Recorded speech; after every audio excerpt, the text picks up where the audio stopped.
Hello, my name is Fakhry from Group 6 and we will present at meeting 8.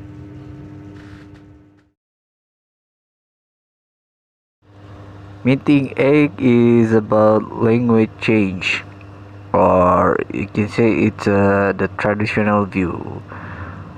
The traditional view of language change, the only change that are important in language are those that can be demonstrated to have structural consequence. Consequently, over a period of time, a distinction between two sounds may be lost in a language, as occurs historically in most varieties of English in the vowels of meat and meat or horse and horse. In most dialects, these vowels have fallen together. Speakers of different languages may have different views about borrowing.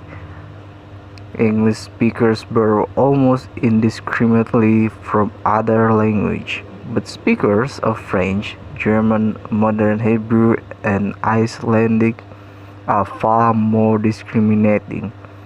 Speakers of Hindi, cultivate one at least, look to Sanskrit for borrowings, and speakers of Urdu look to Arabic. As we will see in the following section, there is also some borrowing or spread at least of phonological and grammatical items through certain areas, but this phenomenon is much more limited and undoubtedly much harder to explain than the borrowing of words to describe objects. The traditional view of language also favors a family tree account of change and of the relationship among language. Linguists tend to reconstruct the histories of related language or varieties of a language in such a way that sharp differentiations are made between those language or varieties, so that at one point in time one thing, that is a language itself or a variety or even a specific linguistic item, splits into two or more or is lost. And the next slide will be read by my team. Okay, hello, my name is Rizal and I will read the next slide. Change in progress. Before discussing change in language, we must distinguish between variation and change, for not all variation in is a sign or leads to change. There is what Labov calls long-term stable variation, the distribution of the and variables previously discussed, and such alternative as the ax alternation. The latter as old as the language. Schools sometimes devote considerable time and effort, very often waste, in attempt to eradicate non-standard variant of stable variable. Truthgill offer several possible explanations for women using form associated with the priestess standard more frequently than men. He suggests that women may be more status conscious because they are less secure and have less well developed social network than men. Their social portion is usually inferior to men and they are usually subordinate to them. Future instance of younger women behaving like men in their use of non-standard linguistic form comes from Chambers and Trudgill. They report on a piece of research carried out in Trondheim, Norway. In Norwegia, it is non-standard using to stress loan words on the first syllable rather than on the last. This is use of stress associated with lower class behavior. However, where Trondheim men of all age instant approximately two-thirds non-standard usage of such a word. The percentage of such usage in Trondheim women vary directly with age women over 63 use less than 10%. Hey, my name is Perahman Halawa, and I will explain the next slide.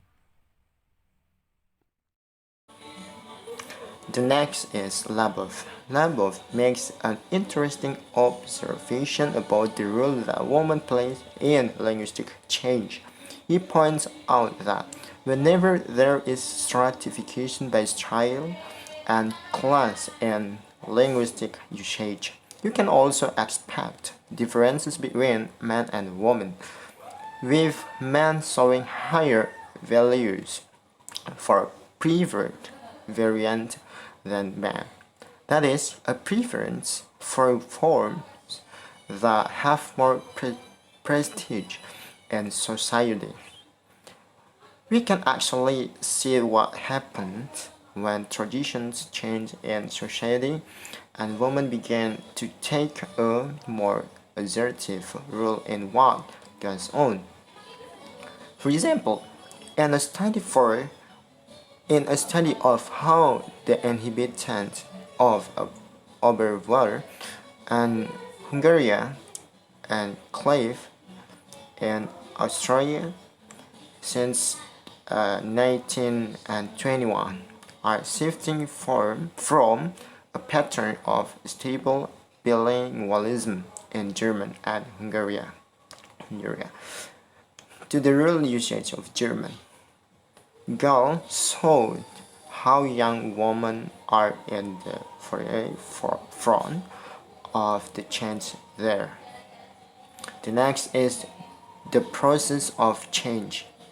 In an early study of linguistic change in Canada, a language of the Indian subcontinent, Bright examined the Brahmin and non-Brahmin caste dialects, which originate from the same historical source of Canada and through manually intelligible exhibit both obvious differences and some of the same historical changes.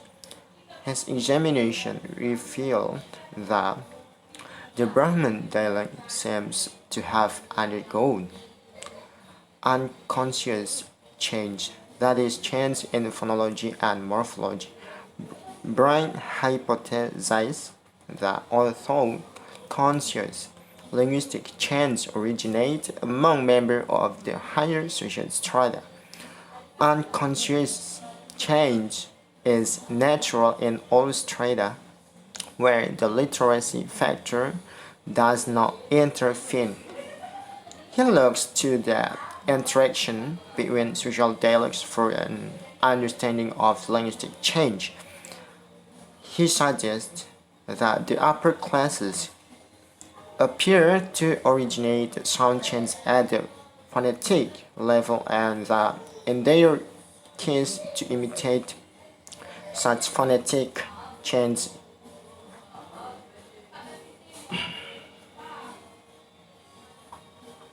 the lower class write about change at the phonetic level, that is, change which eventually.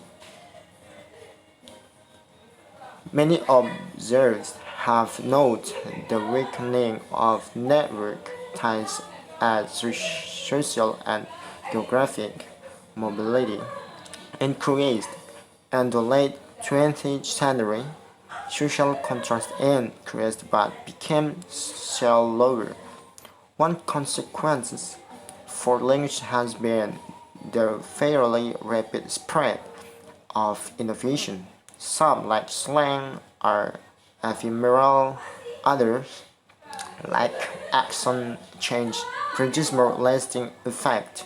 In England, the old regional dialect have been much affected. Local varieties adopt linguistic feature from influential genre of often with women, particularly younger women in the vanguard. Thank you. Okay, that's all from us, and thank you for watching.